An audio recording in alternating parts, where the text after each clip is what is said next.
Well, hey there, everybody, and welcome to the Rate the Record podcast, episode 12. We've been in the double-digit edition for a while now, so this is the last time I'll ever say it. Yeah! Woo! Dozen! Woo! You can tell exactly how creative I am with these intros and how long it takes me to think about them. But anyways, I'm just one of the hosts off my rocker. I'm Kris, joined by... Savannah. Exactly. It's always been us. We're always just a little off the ball. But one of these days, we will bounce our way on top of it. We won't. We just more crazy, more tangents, and more screwball conversation. That's what you came for, isn't it? I have a feeling one day we're going to record an entire episode of an album and not even mention the album and just go off like crazy. So what album did we do? I don't know. You know what? I forgot to listen. But yes, this is the Rate the Record podcast, and if you're here and you've been here before, that means you like what we're doing, so make sure you hit the like and subscribe button there on YouTube. Help us build that community. We say it every single week because we mean it, we really want it, and we want you to be a part of it. Same thing with the audio world, and that is Spotify, Apple, Google, CastBox, Anchor FM, really, Bandcamp, and I'm just going to say, yeah, Stitcher, let's just add that in, even though we're still having problems with the first 6 episodes, but everything else is there, from Mr. Bungle up to Queens of the Stone Age, and then this episode should also be there now. It's good, though, that Mr. Bungle's first, because for me, at least, that was my favorite episode thus far. So. And it seems like it's everyone's favorite episode, as it's just towering in views, which, by the way, thank you very much for that. That's fucking awesome. And I'm especially happy for that because I picked that album. Yes. I almost didn't, but then I did. So I'm very happy about that. I'm glad you did. Mm-hmm. So before we get into today's album, special anniversary album, there is a disclaimer that we'd like to read each week just to make sure we're all in the same ball. Even if we don't agree with each other's opinions, or we do, regardless, we don't want to be dicks about things. We want to be cool. We just want to have some fun talking about music. So we have a little disclaimer that we read, and it goes as follows. The following thoughts and opinions we're going to discuss regarding this album is strictly of our own personal interests. We are not professional music reviewers. We are simply two friends having fun, discussing and listening to music. We encourage respectful discussion and friendly banter of each episode, but we do not condone and will not tolerate bullying or belligerence based on the opinions of ourselves or others. This podcast is a casual and for fun project, and you are welcome to take what we say regarding the albums we rate with a grain of salt. See, at least I have that as a gimmick where it's like I'll throw up my hand, like that flashy wave, look in the camera, then I'll wink. Since I don't have a salt shaker, that's all I got. So because we alternate reading the intro bits, every time you read it, my brain's like, say it, jump in, say it. What would like, say, grain of salt? Yeah, it's just, I always want to just, I feel like the part of it that I've memorized the most is just the last sentence. So my brain's like, do it, say it. And I'm like, no, be polite. My brain's like, do it. But I've resisted so far. At that point, I'm only being flashy anyway, so do whatever. As long as we can all agree the grain of salt portion, then we're fine. Oh yeah, that's the best. Well, before we actually mention what the album is, I think I've already screwed up the order of this introduction and how we usually do it. Because, so as I said before, if this is not your first time here and you've been here before and I'll like and subscribe and all that stuff, welcome back to the podcast. We are glad to have you here. Sorry I didn't say that sooner. I'm way off my game today. That's a good telltale sign. But yeah, we're glad to have you back. But if you're brand new to this podcast, no problem. Welcome to you too. We definitely want you here, so hello. If you don't know what we do, each week Savannah and I, we choose an album, be it of our own choosing, random type thing, special anniversary album today, or, viewer's choice, which we've done in the past. Regardless of what we do, we choose an album, discuss it in length, we rank the songs, and then we rate the record. And I had that lilt in my voice because today, yes, indeed, is a special anniversary. Mm-hmm. On the day of this episode, November 15th, Beastie Boys' License to Ill turns 35 years old. God. Jiminy so Crickets. Old. Yeah, I know, right? Well, at least I wasn't born by the time this album came out. I almost born. Not quite, almost. And Me either, smartass. gets quiet and nervous. Hey, I did look it up and went, oh, an album that's older than me. But we've done plenty of albums that are older. Plenty, or maybe just the Tom Petty one. I think Tom Petty is the oldest album we've done so far. But I mean, as we go on, there's going to be older albums, but we'll get to that when we get to them. Today is all about the Beastie Boys, License to Ill. So Savannah, tell us a little bit about the Beastie Boys and this particular milestone album. All right, well, here is the story all about how 3 guys from New York City became the Beastie Boys. That took me a good 10 minutes. It did. So, the Beastie Boys, they were a hip-hop group formed in New York City in 1981. Adam Horowitz, Mike Diamond, and Adam Yauch. There's a lot of debate about that last name and how it's pronounced. Well, he'll be MCA from now on. Yes. Took on the monikers of Ad Rock, Mike D, and MCA, respectively. Mm-hmm. After touring with Madonna in 1985, they released License to Ill in November 1986. Skipping ahead just over 25 years to 2012, the Beastie Boys were officially defunct after the death of MCA due to illness. Getting back to their debut album, License to Ill, it was released on November 15th, 1986 by Def Jam and Columbia Records. It is one of Columbia Records' fastest selling debut albums to date and became the first rap LP to top the Billboard chart. So, singles, they include, let me take a deep breath for this one. Hold It Now, Hit It, Paul Revere, The New Style, Fight for Your Right, Brass Monkey, No Sleep Till Brooklyn, Girls.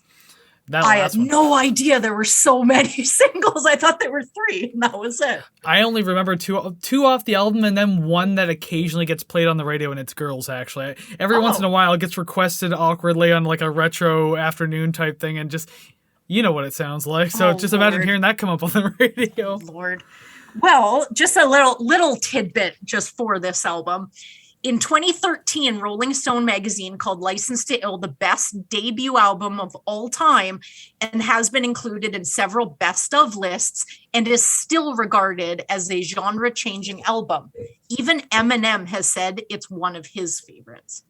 Well, yeah, didn't he recently pay homage to it? He has an album called Kamikaze. The cover, right? Yeah. And it's styled exactly after the Beastie Boys' License to Ill. Yeah. I don't know if I'm not going to give away anything, but I don't know if I completely agree of best debut album of all time. Because, I mean, I could think of a few that are pretty damn good. I would say our debut episode talked about one of the best debut albums of all time. Yeah. Anyways, the album is what it is. People love it, obviously, and it's celebrating a very important birthday anniversary today, so we're going to cover it. And so it's time to get into the whole song discussion portion of the show, I suppose. Yes. So the very first song, Rhymin' and Stealin'. Go for it. Yup. It's a song. It is a song. So for a first track, it is nice to hear actual handheld instruments. So it kind of gives you I hope they keep up with this. So that's an optimistic point I get from that. And that opening drum beat, definitely a sample. Don't know where it's from, but it is so familiar. It's right there. Teacher, answer my question. You know it. What is it? I believe it's When the Levee Breaks by Led Zeppelin. Oh, that's okay. My very first note is like kind of 2 in 1 here. So excellent grimy start to the album, and then is that real drums or a Led Zeppelin sample? Because I immediately knew When the Levee Breaks, like that's what it is. Yeah. Yeah, I heard it and I was like, I know this. I'm like, I can't place it. And spoiler alert, there's another Led Zeppelin sample to come up later on in the album. We'll talk about that when we get there. Same thing, and then I had to look that one up. Now, I'm wondering, was this actual instrumentation in this song, or was it just a sample? Because it's very brief, but I mean, you didn't mention in the intro, but if people didn't know, the Beastie Boys started as a punk band in the 70s, so they do play their own instruments. They know how. or I mean, as much as a punk rock band from the 70s can play instruments. So you've definitely heard it, like, you know, Sabotage and What You Want and stuff like that. As a matter of fact, this song, as I have in a note too, this song was a sign of things to come in their career, because this sounded a lot like What You Want would become down the road. Yeah. Which is good, because I actually really like that song. Very, very good song. But yeah, this one, you're going to find that I don't have a lot to say about some of these songs, so I purposely started looking at lyrics just to find things to say. Yeah. But the problem is, a lot of the lyrics on this entire album are like the same things over and over again. Just, you're killing people, stealing things, and you're rhyming. Yep. That's pretty much every lyric on the entire album. But to be fair, they're rhyming and stealing, so they're doing more rhyming and less stealing. Unless they're just stealing rhymes or stealing samples. I don't know. Oh, shit. Did they ever pay Led Zeppelin? Times for Google. I'm just kidding. I don't care that much. Yeah, but like lyrically, obviously it has a common theme with like a lot of different rap tracks, especially of the time when like rap was just kind of coming up. Because like, you know, it wasn't really much in the 80s until like towards the end when gangster rap got really big, like NWA and stuff. Like that's when it blew up. So this time, like, it was still kind of finding its footing. But yeah, you definitely hear this lyrical theme going forward. And just like, you know, your basic themes too, like claiming you're the best while taking out the rest, and, you know, blings and bitches and shit. Like that's the song, and that's pretty much the album. And parties. Nah, that goes with the blings and bitches. Ah, yes. Oh yeah, there's a lot of drinking. Actually, the song "Brass Monkey" coming up is actually, I had to look it up. It is like a mixed drink they sold in like the 70s and 80s, but you can get it like in bottle form, like how you have like mixed cocktail drinks now in bottles. Okay. There's one called Brass Monkey, and it's either that or it's the term freeze the balls off a brass monkey, which just means it's very cold. But that's not what it's about. I think it's about the alcohol. So I had a note for the first song here, and it is the first mention of Brass Monkey of the album. Yeah, there's a few, including a whole song to it. Yep. So we found their drink of choice. Yeah, I think one of my notes was, what is Brass Monkey? And then for the song, I had to Google it. I'm like, I have to know. Yeah, sounds like a sex thing. It is not. No, I mean, it very well could be a sex thing, but it's definitely a drink, though. Interesting. It's cool too, because like this was like a heavier track too, like heavier, especially heavier than rap is usually presented. Yeah. So I mean, like, as rap was gaining its footing, this must have freaked some people out. Like, I know some parents were freaked out by it. So I mean, it did its job. It's wild to think. It's wild to think of that now, because you're like, that's absolutely nothing compared to what I've seen. Oh, hell yeah. Even considering, again, NWA coming out in a few years, I mean, that's when shit got scary in rap music, like how aggressive they were with it. Like, and I fucking love NWA, I really do.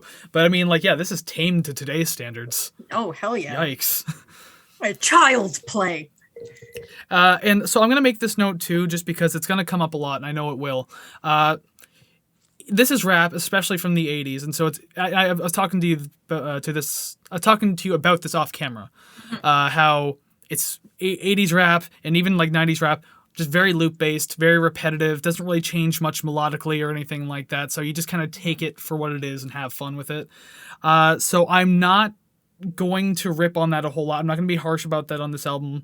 I'm just, because I know it's going to just be like that for the whole thing. So because if this wasn't a rap album, I would destroy this album for that reason alone, of how repetitive everything is. But I get it, so I will leave it be. Yeah. I'm not that mean. Take it for what it is, right? But I did say that this song felt like an extended 4-minute verse. It just never changes and never ends. Yep. Yeah. I have that exact note for a song coming up. Almost verbatim.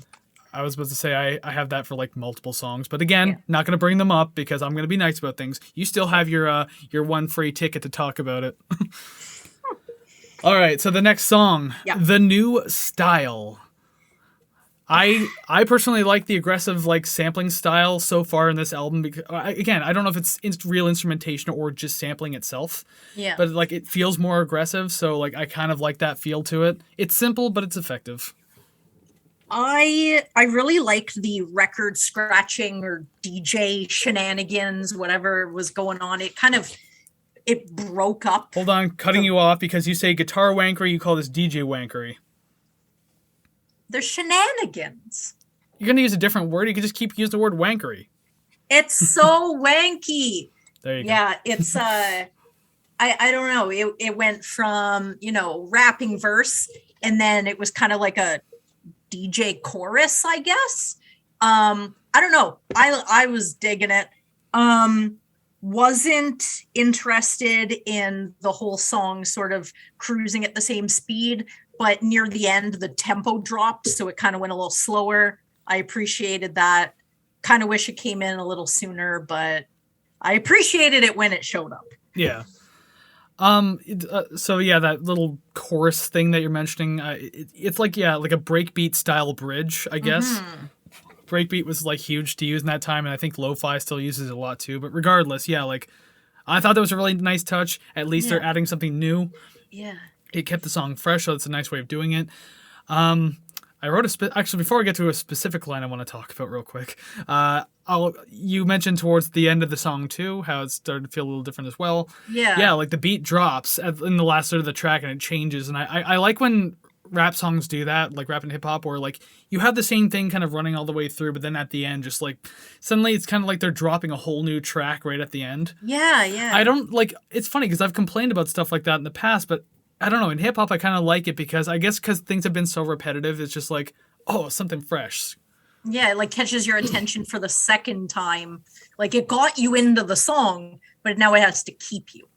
Yeah, even though it's 2/3 of the way through the song. Yeah, I do wish it came in a little sooner. So I think it was like, maybe it was the last the last vocal part, whether it's a verse, chorus, whatever it is. You hear the background woes. I can't really replicate the melody. Yeah, right. So at the end where it's just whoa, okay, that's fine.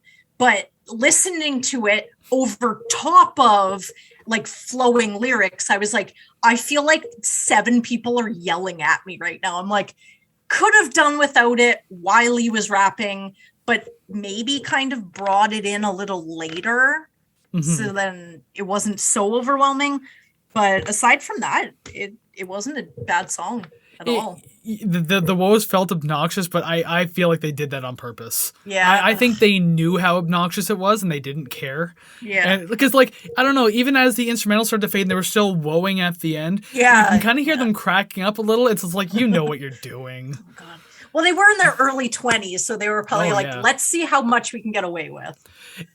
But even being in your early 20s, another lyrical breakdown here. One line, I actually paused the song and had to like reread the lyrics. Quote, "The girlies I like are underage." Ah, yes, I heard that one. So like literally the rhyme before that was they were talking about like Jimmy Page, something like, if I was a rock star, I'd be Jimmy Page. The girlies I like are underage. And so I don't know if that's a rip on some sort of like story about Jimmy Page I'm not aware of, which rockers of the 60s and 70s, that wouldn't surprise me. Yeah. I don't know if that, or if he was just like, if the smooth transition style rhyme, hopefully not an admission of guilt, but it was a bold choice to use that rhyme. I'll say that much. It stopped me in my tracks. I was like, you might not want to say that out loud. Yeah. Like, hold up, hold on. Yeah. Yeah. I heard that and was like, huh. Gross. I don't know how it shocked me so much as to when, like, you listen to, again, like rock and metal tracks of the 70s and talk about like 17, 16, 15-year-old girls, Ted Nugent, 13-year-old girl. Like, I mean... Steven Tyler. Literally, like any big name rocker. Blah. Any of them. Gross. You just throw a dart at a dartboard and chances are you just hit a pedophile. I mean, like... did we just talk a few weeks ago about Gary Glitter? Mm-hmm. Anyways, off about him now. We're done about that. We can move on. Yep. Number 3, She's Crafty. What do you got? Zeppelin guitar riff. Hey, there it is, the second one. First line, because I did have to Google it because now, do you know what song this one was? Oh. Read it, but I don't know it offhand. I don't remember personally. I'm not a huge Zeppelin fan as it is. I know what the song is. I just sometimes have a hard time placing titles on songs, but I know it when I hear it. If it's not The Immigrant Song or Stairway to Heaven, I probably won't remember the song title of a Led Zeppelin song. Fair. So, yeah. So this song, to me, it felt like less like a rap song and more just like a rock song, I guess, or rock pop. I was sort of bored halfway through. I was kind of like, okay, like, are you offering me anything else? And by the time the song was over, the answer was no. Yeah, the two verses that were in there just kind of play themselves out pretty quickly, and just the chorus didn't really add too much. Because although I will say on that note, like not adding too much, I actually have kind of a praise for that in a way, because I wrote a note that says, as compared to like today's rap and hip hop, like this almost feels like it has like a very minimal style to it, which is really interesting to hear in a rap song, because like, you know, nowadays you get like, especially with trap music, you get like those trilling 808s and like deep basses that just crush everything else in the mix. Whereas like this was like sans all of that. So I mean, like, to have a minimal style in hip hop feels very interesting sometimes, and I like for the first little while in this album that worked for me, but it started to get a little tiresome after a while. But first little while, we're only into the third song. We have 10 more. Well, yeah, and as I said, it works well for the first few songs, but after a little while, it starts to wear, and you'll probably hear me mention that at some point anyway. And then the next song, you're like, yeah, it wore off. I hate it now. And like even going into the end of the song too, like as nothing was really happening, although they added more tom drums and what sounded like a glass jar. I know that it has an instrument, like a name. I don't remember what it is, but it sounds like hitting a glass jar. Yeah. They were just a little too loud and jarring, and so like it just felt really out of place. It didn't do anything to enhance or accompany like what was happening. So I'm just like, why even bother? Jarring. Yes. Pun That's in all. there somewhere. That's all. Rim shot. That's literally the only reason I'm here. Do you want to end the episode now then? No, because then you're going to kick me out. I don't want that. I did notice that in a couple songs forward. I was like, is somebody just sitting there just tapping a cup? But if that's an actual instrument, I'm really intrigued. There is 100% a name for it, and I know what it is too. That's the part that gets me angry. Like I know what it is, but yet I can't remember it for the life of me. Huh. What's weird too is like adding things like that is maybe that like it's just the mixing that's bad for that particular part, but like the fact that Rick Rubin produced this album, like, did he okay that part? And then he heard the mix and he was like, hey, that's pretty cool. It's like, no, it's not. Turn it down. Apparently he was doing Slayer's Rain and Blood at the same time. So which would explain a cameo later in the album. Yes. Technically two cameos by the same person. Oh shit, I only saw the one. Cool. He's definitely in two.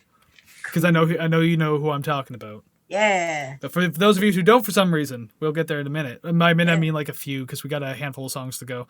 Yep. I don't really have anything else to say about She's Crafty. Me neither, but I'm really intrigued to see what the hell I was listening to in the next song. All right. So Posse in Effect is the next song number 4 on this album. Depending on what you're talking about specifically, like I'll mention that the heavy effects you can hear on the snare drum through this entire song. What is that? I was gonna say it was really distracting, but I said at least they made an effort to have the track sound somewhat different. Yes. My sentence was just, what kind of sound effect is that for the snare? Laugh out loud. It sounds like something used in early industrial music, to be honest. I wanted to make a note about it, but I didn't because I couldn't think of a comparison. But it's like just that style of sound is like, chances are there's an industrial band out there who used it. Like maybe Skinny Puppy did for all I know. I don't know. Skinny Puppy, that'd be cool to do. But anyways, that's my own little thought bubble floating away there. Yeah. I do like the sound and the feel of the guitar samples, which again, assuming they're guitar samples, because like they're grouped together very tightly, but also each group of these small little breaks of instrument are like spaced very far apart in the verses. Yeah. I don't mind that sometimes, but I mean, like, it's been doing it a lot so far in this album, so like you're really kind of ruining the effect it has. Yeah. If that makes any sense. Is it just like the wait for it, or like? Yeah, it's kind of like a lot of anticipations. It feels like anticipation being built between, because like you'll have this like quick instrument break, and then you'll have like maybe 6 bars, or not bars, but whatever, of just drum and percussion and like rapping, and then just a quick like hit of instruments, and then it disappears again. It's just it's fine when it's happening, and I do like it, but again, I feel like it was starting to get overused even this early into the album. Yeah. Oh no. And it comes back later on, although I do like how they do it later on, and I'll explain it when we get there. But yeah, I mean, I'm like hit or miss on it, to be honest. For this one, I do appreciate that thus far, for the last 4 songs, I didn't really feel like any song was a carbon copy of the one that came before it. So I did appreciate that this song did sound a little different, kind of added something. I'm still not sure if I think it's cool or not, but it added something regardless. I honestly probably could have listened to another minute, but I don't know what they would have done in that minute that would have been any different than what I just heard. But I don't know. I enjoyed it. It still, that snare kills me though. Like I listened to it and it kind of reminds me of like a bop it, where it's like you hit it and it's like boing, boing. And I'm like, Don't even get me started on bop it. It sounded fake, but at some point it kind of starts to just sort of sound funny. And then you take it as funny, and then it doesn't bother you nearly as much because you're like, they meant to be funny. They meant to be humorous. Whatever. It's fine. Yeah, I think there was a point in the song when I wasn't even thinking about it anymore. So like it must have not bothered me like too much. It was distracting when I first got into the track, but then after a while I'm not even thinking about it. Yeah. And like I know you said you could probably listen to it for another minute, but I also agree that like I don't know what else they would do. So yeah. Like the song was like I have it written down 2 minutes and 26 seconds. Yeah. So I mean, I don't personally feel like a lot was going on with this track other than like some of the weird sounds. Yeah. So 226 seems like a fitting number for a track like this. Fair enough. They just recycled a lot of their own lyrics from other songs and just recorded this one. Well, I mean, they have an entire A-side, B-side to fill, right? So, which I have a note about that coming up once we get to the B-side of the album, because I'm a little puzzled by it, but hey, to each their own, I suppose. All right, so song 5, because I think we're done with Posse in Effect. Yeah. Slow Ride. Right away, the War Lowrider sample is a lot of fun, super bouncy with the halftime feel. So it's not going like the pace of the original. It's just got a halftime, and I kind of like that. Yeah. So that's fine. And this is the song that I had to point this out. For all the tracks that they talk about the amount of rhymes they have, they sure do recycle a lot of them. They talk about getting dusted a whole lot. They talk about like I can't even remember at this point because like they say a lot of shit, but like a lot of their rhymes, especially the ones you feel would be unique, happen millions of times in this album. They say Brass Monkey a second time before the actual song. They just really like that alcohol. But I mean, like, yeah, I don't know. At this point, it just feels like they're literally just regurgitating and recycling like the same rhymes over and over. It's just like, do not brag about how often you recycle, because you don't humble brag about recycling. Yep. I like the hand drums. Oh yeah, those were cool. Shrug shoulders. Hard stop. I like the hand drums. Well, yeah, because it sounds different in this as compared to like, again, the other songs. They made an effort to sound different. Yeah. So it's appreciated, considering like some of the songs were kind of starting to feel repetitive, and just like even with their tone and just style and composition all together. Yeah. Like I guess I was just gonna say, like, I guess 80s rap didn't have a whole lot to work with aside from like just burning through samples. So, like whereas today's rap, like, you know, people actually just sit down like synths or like program some sort of like arpeggios or something along the lines of that. Back then, they didn't really have that. So I mean, granted though, Beastie Boys did have a bass and a guitar that they could have used, but they didn't. It was taking a rest in the corner of the studio. It's fine. Or maybe you should pay it to work overtime. I going off of the you know, sort of artist sampling and doing stuff now, I've heard a couple like a couple of I guess comparative videos on YouTube where they'll take like the finished song and then they'll like show all the samples that are in it.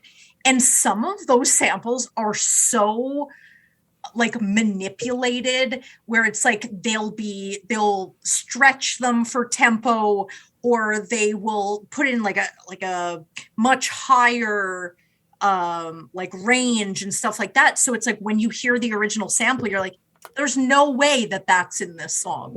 Oh, but yeah. I find like songs like 30 years ago, they didn't have, I guess, those resources, or they just didn't use them. I don't know. But like sampling back then, I feel like is so obvious. You're like, oh, I know this, I know that. It's carbon copy.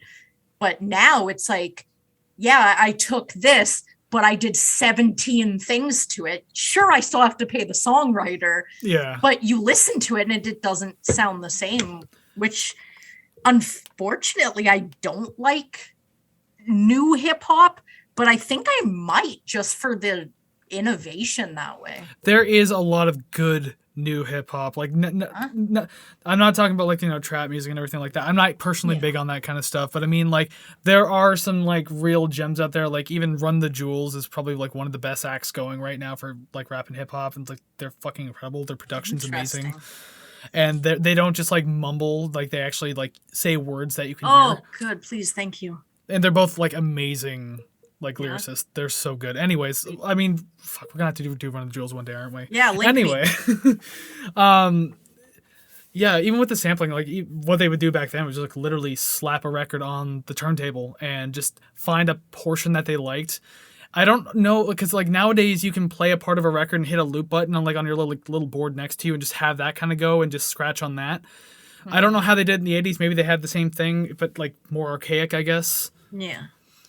But yeah, regardless, I mean, this one was interesting with the lowrider. Yeah. Well, coming up near the end of the album, I feel like every sample they had, they're like, we're gonna get our money's worth. I have a note about that because I know exactly what you're talking about. Yeah. I love how much we stretched out a song we had literally nothing to say. So that was slow, right? We do this all the time. If you've been here before, you know we do this. We don't end up talking about the album. We're just going to talk about French fries or dinner plates now. Or we could talk about Girls, the next song on the album. I believe this is the end of the A side. I didn't check the record size, but I think it is. Oh yeah. So Girls. What an absolute surprise. Question mark? I have two notes, and sometimes I try to sort of reword my notes so I'm not just reading it verbatim. Mm-hmm. But taking into account they were in their early 20s, I still don't really care for this song, and it's an interlude. It's okay, but seems like a novelty. That's it. I literally have nothing else to say about the song, and no history on why they wrote it or when they recorded it, but it just seems like something that they just slapped on because they thought it was funny one day. Well, everything rhymes with like "hey," for example. Everyone, like every single rhyme is just that through the entire thing.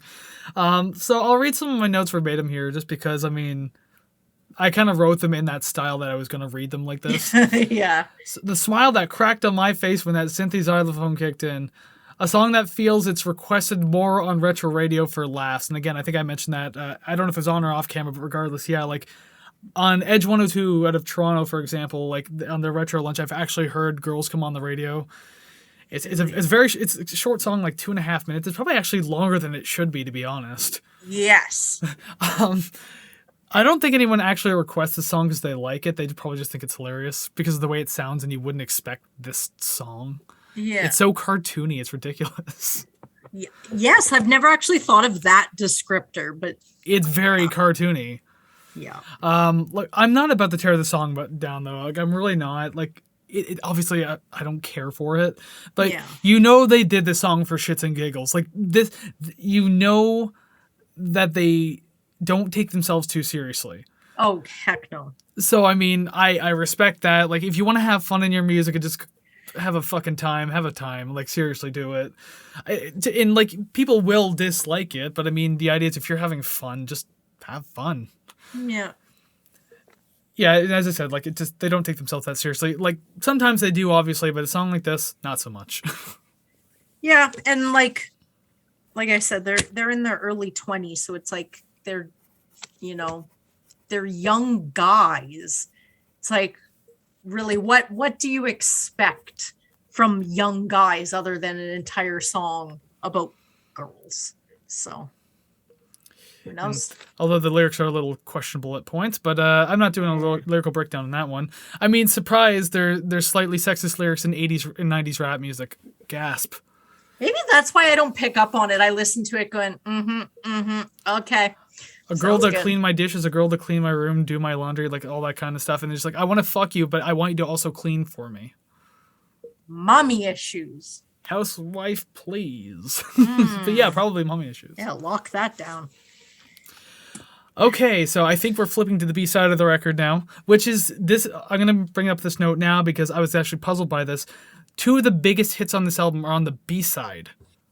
Like, Girls is on the A side, and Fight for Your Right to Party, song 7, is on the B side. And that's like one of the more well-known tracks by the Beastie Boys. So yeah, here we are, song 7, Fight for Your Right to Party, on the B side. It's just so weird. Huh. Yeah, I didn't look at the like the vinyl orientation. I didn't either. I'm just assuming because like this is the halfway point, so I would assume. Yeah. Huh. Well, then that means that 3, 4, 5. The next 5 songs are all singles. Maybe that was just this song is actually satire. We'll get into that in a minute. Maybe this side of the album was satire to like all the rock music of the past where like the A sides were the golden and the B sides were whatever. So maybe they flipped it on its head on purpose. Because you can't tell me, again, with Rick Rubin, who's just like super solid producer, thought it was a good idea to put all the singles on the B side. Like there was a reason this happened. It wasn't just by accident. It couldn't be. 1, 2, 3, 4, 5, 6. 1, 2, 3, 4, 5. Are you recounting the singles? Yeah. Okay. So there are 2 singles on the first side and 5 on the B side. See, that's crazy. I think they flipped it on its head. Yeah.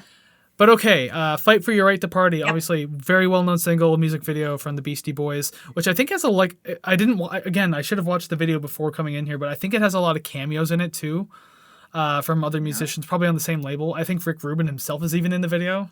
Okay. Can't be certain, but I believe it is. I guess it's not surprising that they have like a full-on rock track. You mentioned earlier, like one of the songs felt a little more like straight rock. Yeah. This was your straight, like they were barely even rapping at all. Like they were literally just kind of singing / yelling. Yeah. And because of like, they used to be a punk band and everything like that, and the elements they've used up to this point as well, it makes sense. I like the I never really understood how different music sounds when you're listening to it through headphones, because it's like you're literally physically in it. And just listening to the chugging guitars through the entire song, for some reason, I feel like I missed how consistent it is through the whole track. And I really appreciated it because, like you said, it doesn't feel hip-hoppy. It doesn't feel rap. It just feels like a song that I would hear on the radio now. I mean, I do hear it on the radio now, but I don't know. It felt weird on the album because it's not very rappy, but it was like a breath of, oh, I like this. This is sort of a, I can get into this. And from a rock music fan, it's always nice to have just a little bit of something that you like on an album you're unfamiliar with. Well, I mean, it probably helped too that this is one of 2 tracks where Mr. Kerry King of Slayer appears. Yes. He also appears on the next track, which we'll get to. I didn't know about this one though. Yeah, he just does lead guitar. Definitely not the solo, because it does not sound like a Kerry King solo in this song in the slightest. Yeah. If anyone's listened to Slayer, you know exactly what the hell I'm talking about. This guy rips like fucking whatever. I don't even know if he knows what yeah. he's doing. But anyway, yeah. So this song, as I mentioned, like about satire about A side, B side. This song is satire too, which apparently a lot of people just missed the point of that. Which I'm one of them. I'm not gonna pretend like I'm all pretentious and shit. Yeah. But yeah, this was supposed to be a rock, like a knock on like all these rock anthems of like the '70s and stuff like that. But the problem is, you want to have a song that satires those kinds of things and makes fun of it, and the people who listen to it, you're going to have a hard time getting that point across when the demeanor the band has been getting off the entire time has been this kind of like jokey, young, slightly immature, rebellious type thing. So, I mean, how are we supposed to get the point you're putting across? Like, you can't suddenly like want to be serious.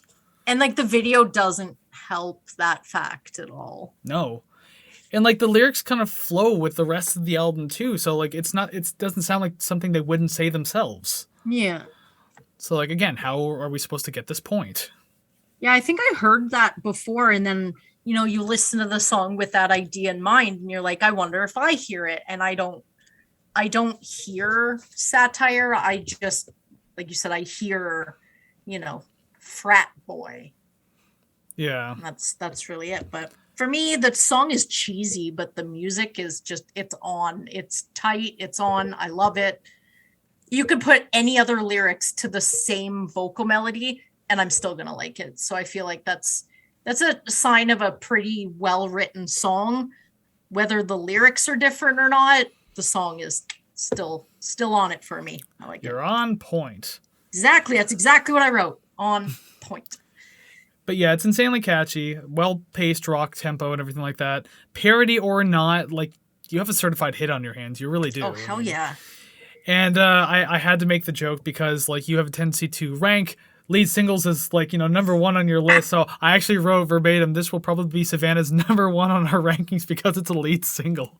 Yeah. Just calling you out now. I'm the typical radio listener. Give it a good 10, 15 minutes. We'll find out if I'm right. Yeah, I won't tell you before then. You're not allowed to.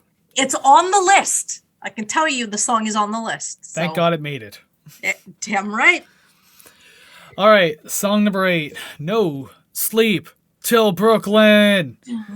Yep. For the final time on this album, hello, Kerry King. Definitely more of a presence, like a heavier presence by Kerry King, including the guitar solo. But yes, he's here on this one too. I'm into it. I didn't know that this song was on this album. For some reason, I thought it was later on. So pleasantly surprised. I feel like it's a good intro to the Beastie Boys if you're a rock music fan, because you get the rock music, but you still kind of get like the rap sort of verses. So it's like you kind of you're dipping your toe into it before you get into like the real hip hop rappy stuff. Yeah, like prior to like Fight for Your Right, which was like there wasn't really any rapping in it, as mentioned before. Like it was like straight just rock, kind of yelling, singing type thing. Yeah, and so this one actually had like rapping in it. Yeah, and like you want to listen to it, and you're like, wow, like I really like the guitars, I like the drums. Maybe I can overlook the sort of the rap lines, but I like the music. And then the farther you'll go into it, you're like, all right, I'm starting to like the rapping, and then it changes, but. I like the solo, and some little part of me was like, give me a record scratch. Just give me a record scratch over that solo, please. What if it record scratch and then completely reverse the solo? So you're just like, that is part of the solo. It's just a record scratch. It goes all Tom Morello with it. Contacting the devil. More or less. Yeah, the vocal flow obviously felt different in this one as compared to the other one, like Fight for Your Right. It picked up the pace, and it was on top of a slower beat too, so I kind of like that. That felt kind of cool. My issue is that the vocals, maybe it's just me, but they felt buried. Like they felt quiet. They felt quieter behind the instrumentals. Like I wasn't using my headphones to listen this time. That could be an issue. I don't know. But from what I heard, I could still hear the vocals, but they're not as out front as they should be, because like lead vocals, unless you're going for a particular feel, are supposed to be like front of the line with everything else kind of like dancing behind it. Yeah. This one was just like way the fuck back here with especially the guitars like up here. So I mean, I don't know, that it bothered me a little bit, not so much that I like hated the song, but like I was definitely kept noticing it.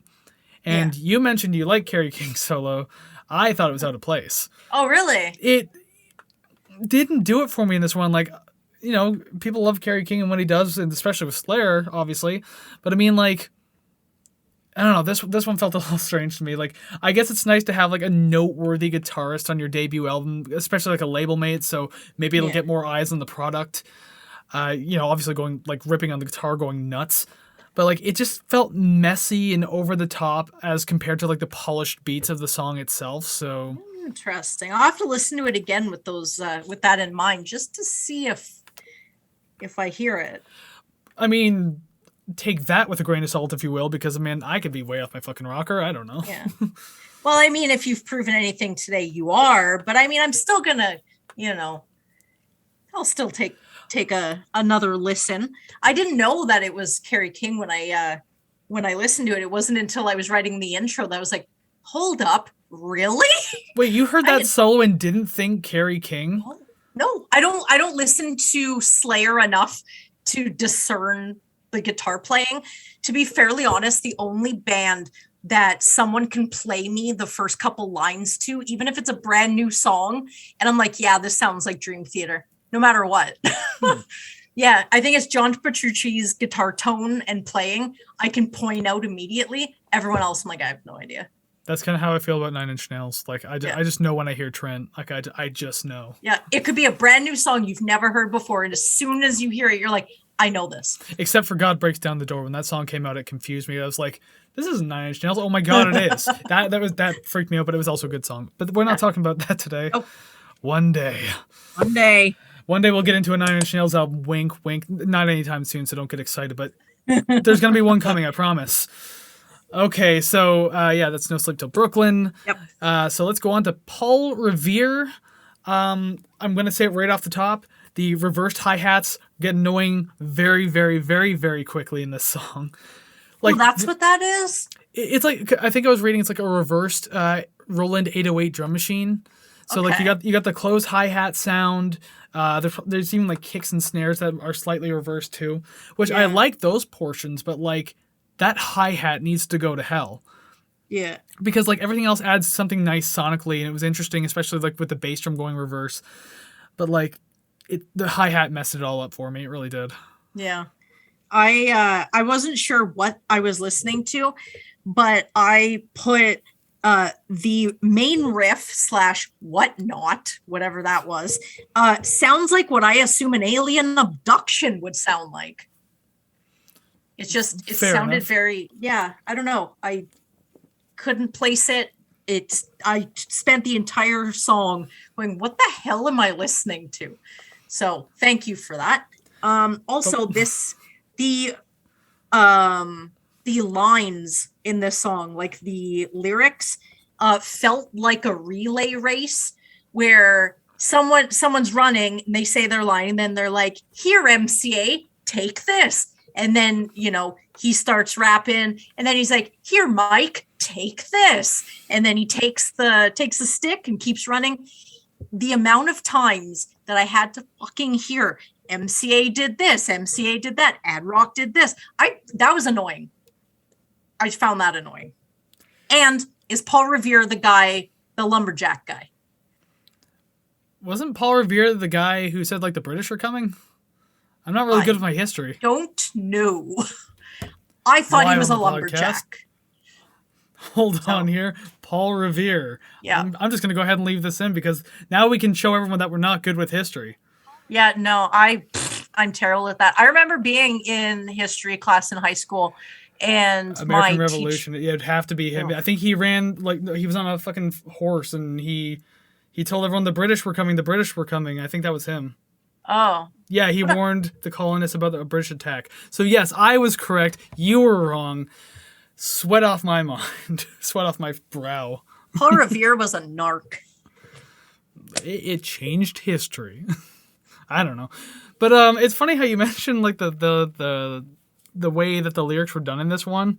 Mm-hmm. I kind of like the storytelling element of that because like I made a joke saying, what a charming origin story. One almost killed another one over a beer. They fled to the border so they could party. They killed and robbed people.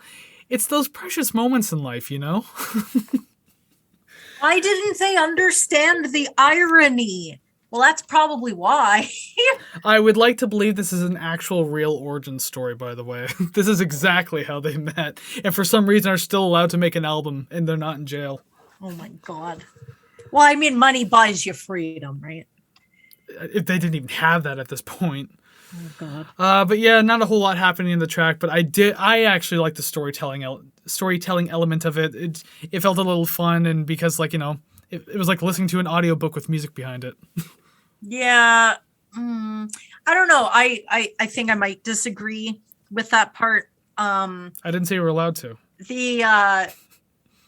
Moving on. The like the storytelling, that's cool. Like I like having the mental images when I'm listening to songs, but I think just the repetition of their names, it was just sort of like, I don't know, kind of kicked me out of any sort of mind fantasy. I'm like, oh, MCA did this, then he did that, then he did this.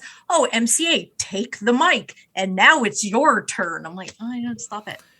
Well, I mean, I guess we don't want to get confused of who the hell's doing what or what the hell's happening in the story, I guess. I don't know. Yeah. I don't know. I haven't listened to like a ton of Beastie Boys, so I don't know how many other songs do something like this or if any do at all. But I mean, maybe this is their like foray, if I'm using that word correctly, into storytelling. I don't even know if I'm using that right. That's it. I'm staying up all night listening to the Beastie Boys back catalog. Well, I at least hope you don't regret it. We'll see. Well, we'll wait until we get to Hello Nasty, because I can recite 3 MCs and 1 DJ, like word for word, the entire thing, all 3 of their parts. I can't do much in my life, but I can do that. That's like me with Forgot About Dre. You start doing it, everyone's like, what? I was out with a friend of mine once, and just like, they're like, oh, I didn't know that you like rap and hip hop. And then I started like silently, like not like rapping intensely, but just kind of like saying it. Yeah. Obviously not saying the N words in the song. I obviously not going to do that. But the thing is, I got it like damn near perfect all the way through. And they're just staring at me like, you're not done, are you? And it's like, you're not done the song. So you just put up one finger and you're like, no, wait for it. Wait, I'm almost done. No, I just have one more chorus. I was like, you know the song. You know exactly where I am. You know when I'm finished. Now sit down and shut up. Alrighty then. Moving on. Hold It Now. Hit It. That's song number 10 on this album. Just weird squeaking alien noises. Yeah, clown nose. It didn't really do much for me. It was nice as something new with like the song title sample. I don't know, it kind of felt like they just clipped it from the TV. It was just a lot of samples sound like that, especially if they're older records. Yeah, I actually kind of like that though. It's charming. Like, that's kind of cool. Yeah, it's like you're flipping through the television. Mm-hmm. But yeah, this song was, I don't know, it didn't. I don't know how else to describe it other than it didn't like hold its shape to me. I felt like it sort of was a bunch of little bits that just didn't really stick together for me. Yeah. With this one, like, it kind of had like a different style of percussion as like the other types. I use the term alternate style of percussion, although I probably should have wrote a descriptor, but I didn't. So we're just going to go ahead and say alternate style of percussion. You listen to the song and tell me what you think. But yeah, like it felt different with it, and I liked it for that reason. Yeah. There were like these little breakdowns between the verses, and they're probably the most interesting part of the entire song. Because yeah, other than that, it was just bland whateverness, just kind of getting from one to the next. Yeah. I do like the vocal flow more in this one though. It felt like, especially compared to like previous tracks, because like I felt they were more laid back than they have been. Mm-hmm. I didn't even really know how to explain this. I'm looking at my notes and like I don't even really agree with saying what I have written here, because I was like, it felt more laid back rather than this trying too hard to hit the mark type style that they've done previously. Like the other tracks didn't feel as natural in its presentation. How about that? Whereas this one just like felt like they were just like loose, not going too intensely and just doing a song. So I liked that portion of it. Yeah. But it's just too bad that the rest of the song wasn't there to complement that style. Yeah. Yeah, it just sort of, for me, it was just like little parts that I'm like, I would like this independently. I would like this independently. But for me, having it all together was just kind of like a buffet of sound. It was all right because some of that. I think the buffet's coming soon. Oh, We'll get there. well, this was a buffet. I was like, not that hungry.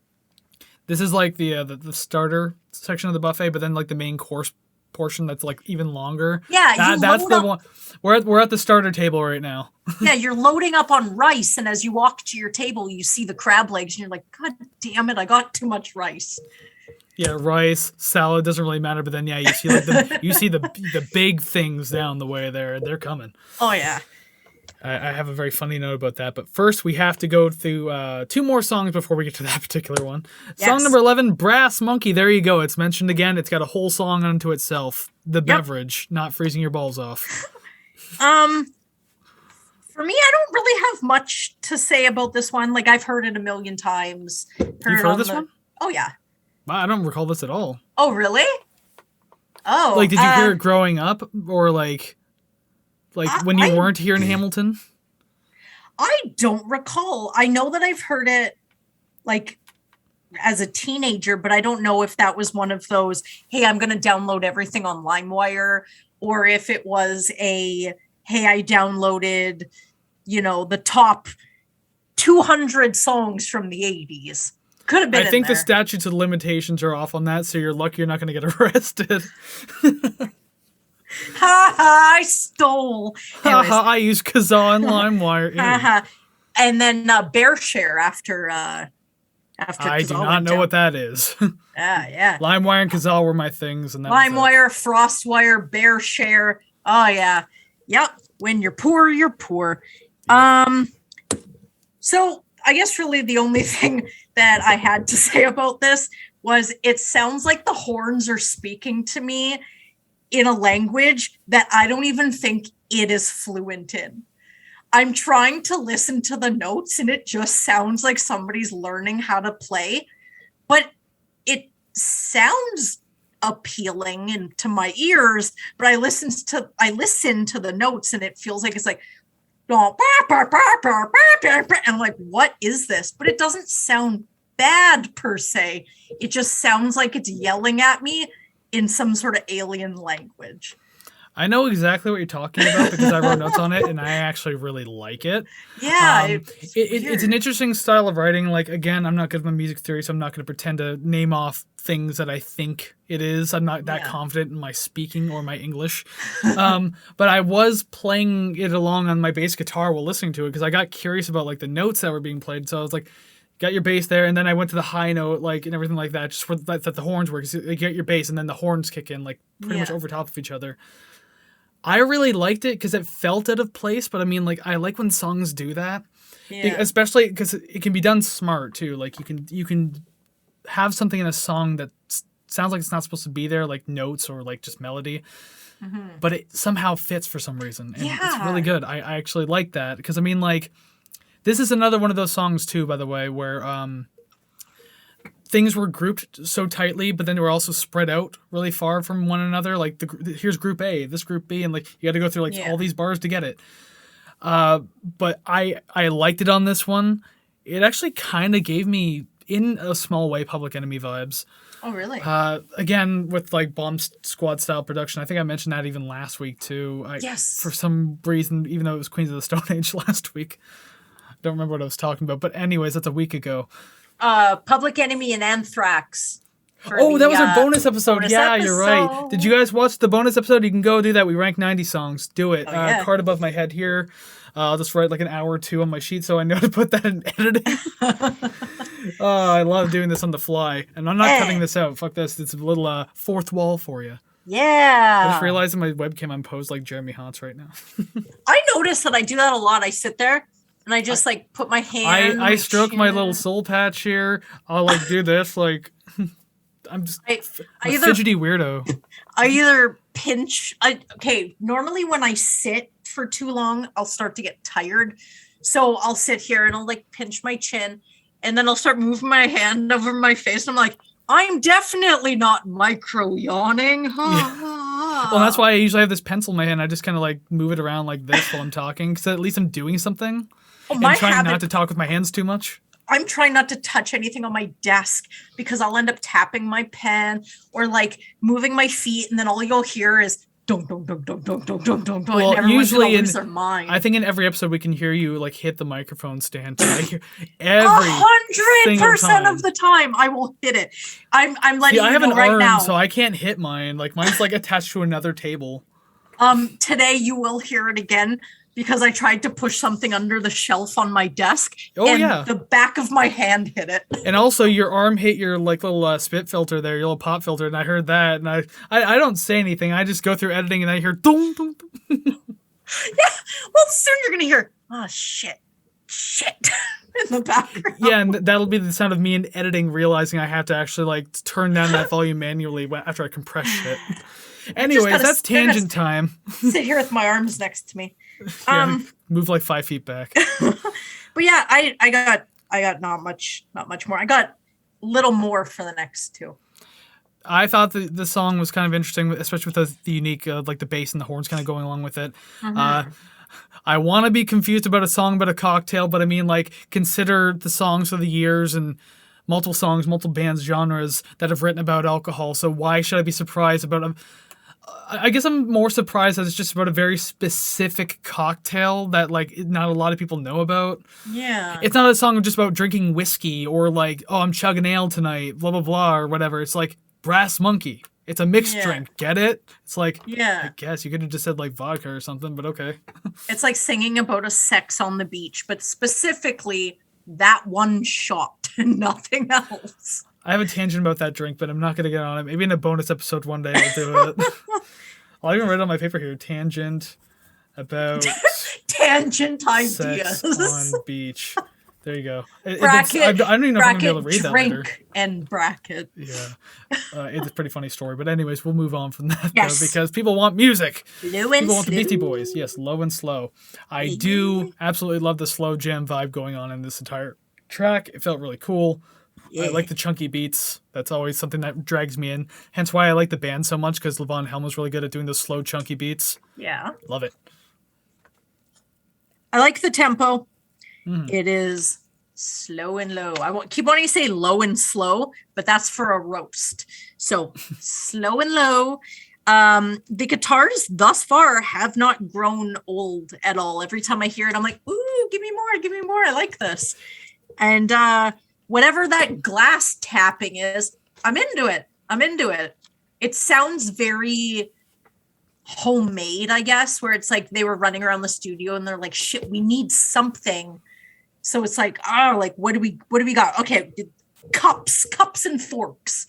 And that's all it sounds like. And I like that idea that it was go to the hastily, studio's kitchen.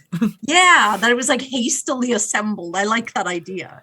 So I like the inclusion of that. It was cool.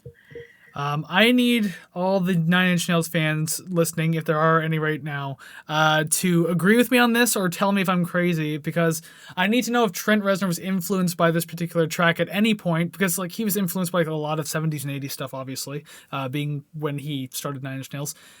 This, like, he released the song Terrible Lie a few years after this, and like the kind of guitar sample-ish thing, or like the weird kind of choppy guitar that you hear in the verse, and just the style of it sounds like the song Terrible Lie. And so like I really need to know if Trent Reznor was like influenced at all by this track. Just stylistically, I don't know. So any Nine Inch Nails fans in the audience, let me know, even though I'm a pretty big one, I should know. I'm trying to imagine that song to kind of go with this one, but all I hear in my head is doo-doo-doo, boop, boop, boop, and just like the boopy part of Terrible Lie. That's all I love hear. that synth. Don't chalk shit. Yeah. No. Like, I really like that song. I own the album, but it's just one of those, I can't imagine any part of Terrible Lie other than that one part, which I'm okay with. Fun fact. But also just the guitar song, like, dun, dun. Like this song, Slow and Low, has definitely got that. And this is obviously older than Terrible Lie, which I think Trent wrote in like 88 or 89. Like I think it was a demo before it was on Pretty Hate Machine.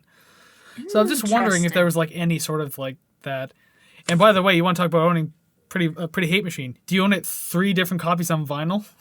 I do. No, but I own 2 different Simple Plan CDs because they had 2 different covers. You shouldn't talk about that out loud.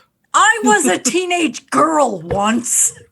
You're just a kid and life is a nightmare. Don't copyright strike me, please. I know that I was singing perfectly there, but still, please don't. I was going to sing it, but no, you know what? I want to keep my dignity today. You already mentioned Simple Plan. You lost it, really.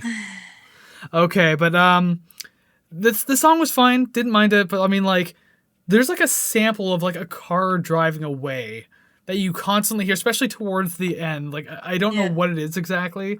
I mean, I guess it adds like another layer of sound to use, and like I can appreciate that. But I mean, for my own style of production, if I was to use that exact same sample, like I would say dull it a little bit so it like sounds not so sharp. Put it in like buried a little more in the mix so it's like still tonally there, but like not like it wasn't even that it was loud in this mix, but just like, I don't know, if you just dull it and bury it a little more and kind of like have like as like a quiet ascending bass type sound in the background, that would be a really cool addition. But just the way it was now felt really strange. I don't know. I don't know if I even heard that, but I am going to go back to it and listen to it again. You'll constantly hear this, and it's like definitely a car, like 100%, like it's a sample of a car driving away. It's probably like a scene from a movie or something. Interesting. Yeah, I'll have to listen to that and kind of focus on it. There's a website called like Who Sampled, and like you can find out like every sample in like every song, essentially.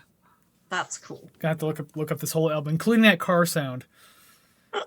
And then I have to find out if Trent has anything to do with Terrible Lie in this song. But anyways, all the things I could talk about Nine Inch Nails one day. Yep. But now we have to end the album with the last song, Time to Get Ill, but I wrote it as Tom to Get Ill because I clearly don't check my own spelling.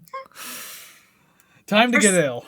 First thing I thought was, time to get sick. And then I thought, yeah, ill, sick. And then I realized I'm white. All the samples, all of them, every single one that they paid for is in this song. All of them. My note is literally, this song goes heavy with the samples. It's like they paid for a big blind bag of samples and realized that this was the last track to use them. Like, for example, a Mr. Ed sample is in there, for Christ's sake. Like, I'm way too young for Mr. Ed, but I know what the fuck it is. Yeah. Like, why is that in there? And I'm like, there was a few others I don't even remember, but still. It's like I'm flipping channels on a TV where it's like I'm listening to the music, but as I'm flipping, I still hear the music in the background, but it's just TV show and then another TV show. I'm like, I actually kind of like that. It was it gave some sort of auditory interest, I guess. Yeah. Kind of strange, but I was kind of into it. I mean, yeah, I guess that part of it isn't so bad, but I mean, I don't hate this song. I really don't. Actually, you'll find out that it's not the best song on the list, but I rated it pretty decent. Mm-hmm. But this is where I started to ask myself, does this album really need to be 13 songs? Because, I mean, a lot of beats just start to sound like similar, simple variations of each other. So, I mean, like, it was at this point as the album was ending, I was like, give me something good to go out on. Like, it doesn't have to be this big, dramatic, epic thing, but just, like, do something a little different. Like, take me by surprise. Like, let's just finish this off on an interesting note. But aside from, like, the 1.5 billion samples that they somehow just dug into a pillowcase and found, I mean, it just... I don't feel like a song like this needed to be on the album. Like, a few of them I could probably say that, but I mean, it sounds good, but just... you should have did something else with it. And I mean, like, even the ending kind of threw me off a bit. Like, it's a false ending where they kind of, like, echo out and fade out kind of quickly. And then it's like they left the record running a little too long. And so, like, the beat kind of loops back on itself and just plays, like, the last 20 seconds for no reason. Mm-hmm. I didn't feel it necessary, but it's there. I don't know. Yeah, I got nothing else other than my ADHD brain is like, give me more of different things.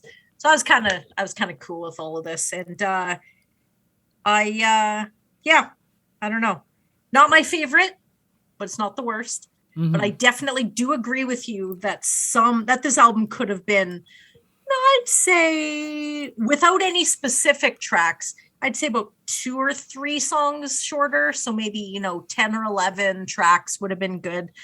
But I would have kept this one on. And I probably would have kept it at the end too. Because it Would you have used as many samples? Yeah, all of them. Just settle on like 2 or 3 and be happy with it. Yeah. Just wait until one day when we eventually get into Death Grips, because like you will lose track in one song about how many samples they use. It's fucking ballistic. I love it. My whole review is going to be, I know this song, I know this song, I know this song. Maybe some of them are so obscure. These are the all these samples in this one song. And now another 20 minutes for I know this song, I know this song. There are videos on YouTube dedicated to like Death Grips albums and pointing out every single sample in every song. Like there's some videos like 20, 30 minutes long. Like it really. Okay, maybe I won't do the analysis that way then. There you go. Alrighty then, we've discussed the album as we are supposed to do because that's part of our format. Yeah. So if you've gotten this far and you like all the tangents and like, I feel like there's more tangent than album in this whole discussion. As I said, it's likely going to happen. Yeah. But if you like what we're doing, that means you should probably hit that like and subscribe button here on YouTube. Let us know that you like it because obviously it's been over an hour. You're still here for some reason. Thank you. And of course, Audio Realm too. Like, follow, comment, rate, all that kind of nice stuff you can do to help build the community that you yourself are helping to build and being part of, and brick by brick foundation metaphor, all that stuff. Haha, free labor. It's more like slave labor. Anyway, no, you're all great. Seriously, it's fantastic. Thank you very much for listening. We love you. Especially for those Mr. Bungle views. Mwah. Yeah. Okay, so go ahead. Oh, no. I was again going to thank everybody for bringing that into my life. So every time we bring it up, there has to be a required thank you very much. For now, we need to rank some songs. Yes. Beastie Boys, the topic of the day, is so above my head and above your head too. Boom, graphic changes, and now that means we can get to the song rankings. Hell yeah. And this is also being followed by the fact that you all liked and subscribed already, so thank you very much. Okay, so 13 songs to get through on this one. Big old list. So song number 1, I can't be surprised. Girls. Hey, I had a feeling that one was going to be it. Yeah. Are we going to get at least 2 on this one? Well, since we started off so strong, I'm going to go ahead and say 3 again. Oh, last week you got the 3. You actually got it. Hell yeah. Didn't think I would. All right, number 12, Slow Ride. Hold it now, hit it. Hold it. Number 11, Paul Revere. Slow Ride. Why it's with every fucking week these one-offs that just my god. Yeah, but when you go first, it makes me look like the dickhead. Good. I say aggressively. Ouch. 10, Posse in Effect. She's crafty. I'm starting to not know about this because my number 9, She's Crafty. Rhymin' and stealing. Rhymin' whatever. Actually, I gotta write a better descriptor word. I don't write the entire song down. I write like a single word for your list. So if I don't understand the descriptor, I'm gonna be like, what the fuck is this? R&S. Done. Okay. Number 8, No Sleep Till Brooklyn. The new style. Number 7 is Slow Ride. Paul Revere. There's still some hope, but not for this one. Rhyming and Stealing is my number 6. Brass Monkey. Number 5, I have descriptor words. I have to actually look at my real list. Hold It Now, Hit It. Posse in Effect. Okay, again, there it is. I gotta stop writing description, just write the entire fucking word. So, number 4, Time to Get Ill. Fight for your right. Fight it. Number 3, The New Style. No Sleep Till Brooklyn. And also, by the way, we're not matching on anything. Yeah. I'm promising you that now. Because number 2, Fight for Your Right to Party. Time to Get Ill. And number 1, Brass Monkey. Slow and Low. Slow and Low. Wow, I had that one as number 12. Yeah. We always seem to have this thing where like certain tracks are like way high on one list is way low on the other list type thing, vice versa. I was really hoping we were going to get number 13 and number 1 because for some reason it pleases me how frustrating that is. I'm fine with like number 1. Don't we only have like one episode where we actually scored number 1? That was Daughters. The Reason They Hate Me. I don't know if we had another one. Dream Theater Home was number 1. Oh yeah, the top and bottom. Yeah, the moldy sandwich there. I remember. Yeah. yeah. And then you disappointed me on Malibu Ken, and you disappoint me a lot. But anyways, I did. Yeah, you know what? My parents say the same. Whatever. Oh, good. We have something in common. Yeesh, dark humor, anyone? Oh, color poll. Okay, so we have one match out of 13. No surprises there that we suck at matching on things. So now we can actually go on to the album rating itself. Yes. So editor me, star wipe.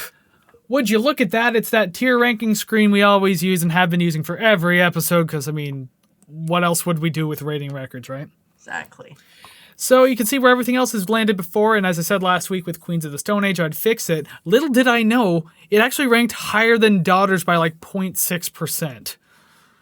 Nice. So yeah, rated R's, way up there in the B tier. Good for you. Dang.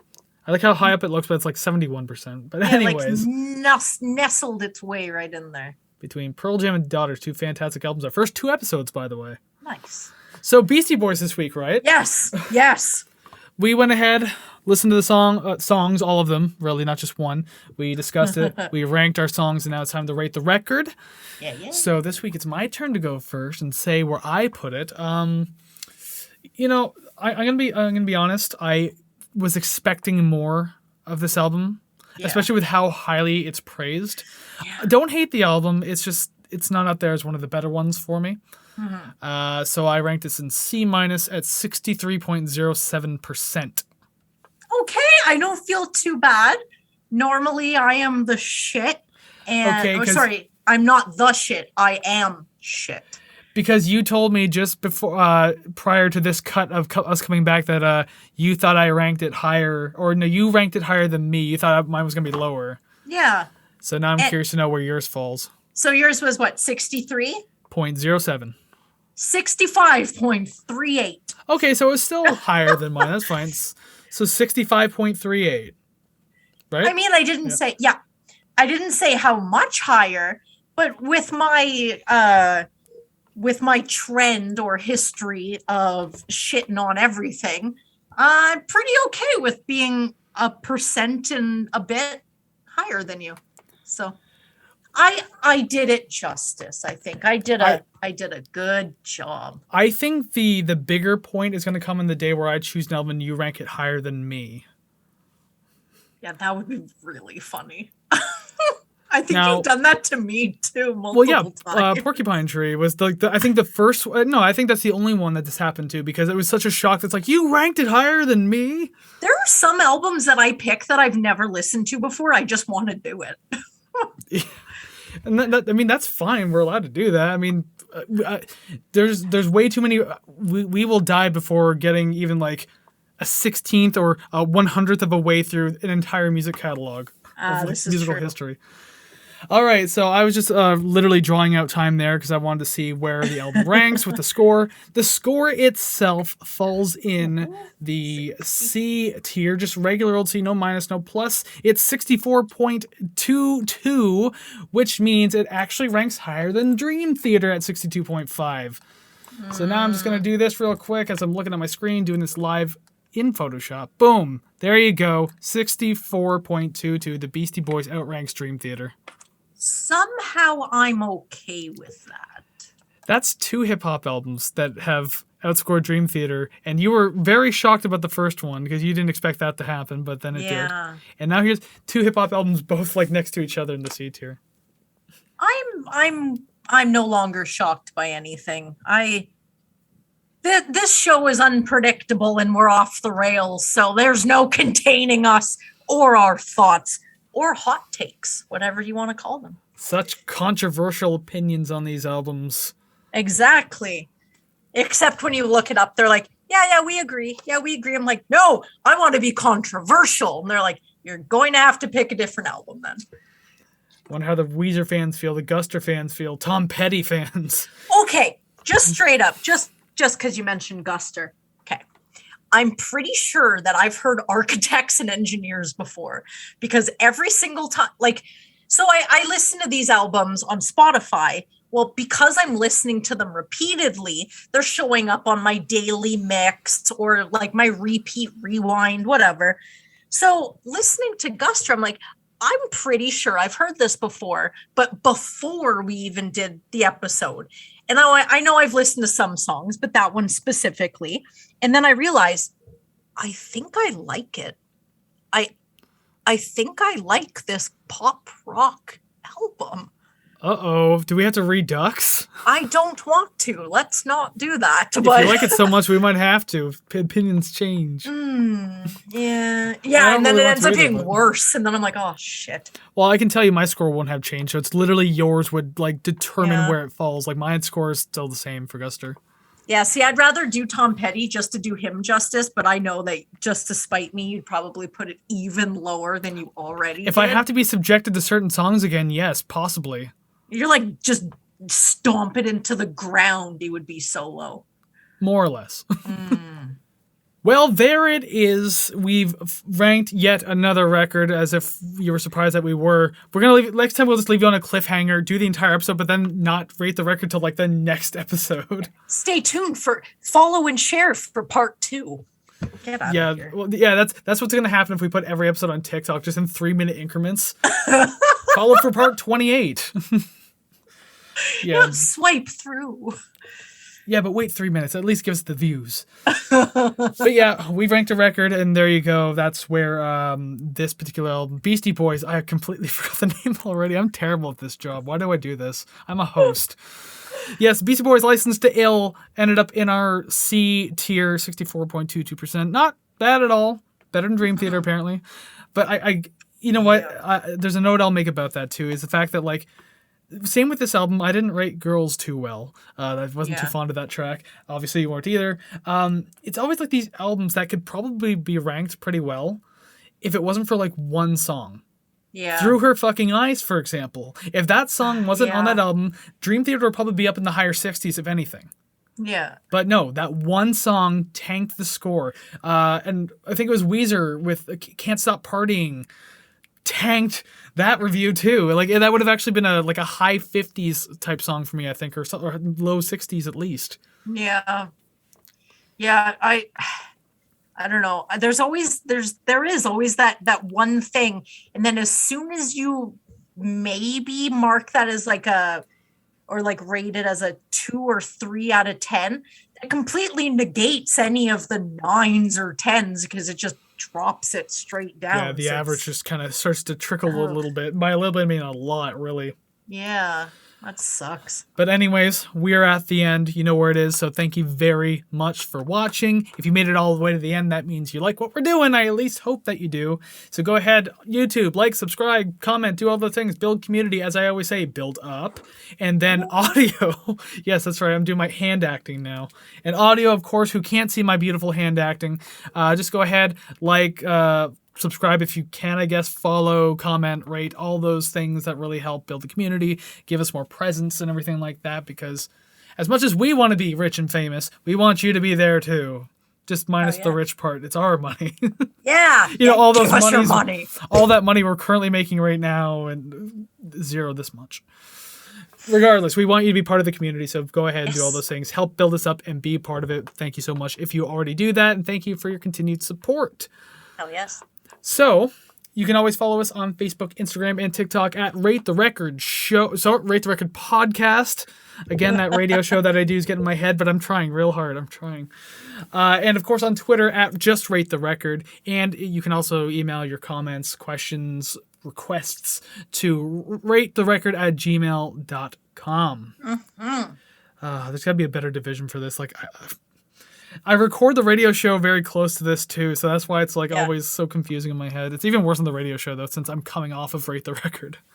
Yeah. Anyway, definitely having 2 radio or audio based shows that are RTR is definitely not. Well, ROR and RTR. RR. Rate the and rock on. But then record, yes, that's the Stressful. resolving point. Stressful. So we're obviously tangenting way too much yet again, so we can let you go. But before we do that, not a tangent, because we want to let you know what to expect next week, a little sneak preview. And I think Savannah's particularly excited about this one for reasons XYZ. Well, I mean, you left the door open, but I'm not going to say it. So it's my birthday, and I'm going to play what I want to. And what I want to play is my favorite band. So if you've been listening to any show or any episodes rather leading up to this one, you may have heard me say it. They are a trio. They're not the Beastie Boys. And if you know where Bubba's Bar and Grill comes from, you'll know who it is. So don't look at Kris. He's a dead giveaway. But No, I'm not. but yeah. That's nothing. There's another trio over here. It could very well be Primus. It could be Primus. It probably is Primus. We'll get to that. So Primus next week. Yeah. We hope that you're looking forward to it. It's not Primus. I don't want to let anyone down too early, but if you are a fan of this band, you are a fan of this band. Yeah, there's not really like an in between. No, it's you love them or you hate them completely. I actually know people who hate them too. It's so weird. Me too. My mom, she's like, every time they come on the radio, she's like, that's it. We're done. It's off. And I'm like, excuse me. I later find out that it's because it reminds her of my dad. So Eesh, yikes. nice. Nice. Well, before we say too much to completely spoil what the next episode is, because I think that the band name is on the tip of our tongues. Oh, I'm going to stop. Yeah, that's where we're going to cut off. So that's what you can expect next week. So make sure you come back, same time, same place. We will be here. Brand new episode, Unlucky 13 for Savannah's birthday. Yay, I'm so excited. So until then, have a great week. Listen to some awesome music, and we will see you again soon. Take care, friends.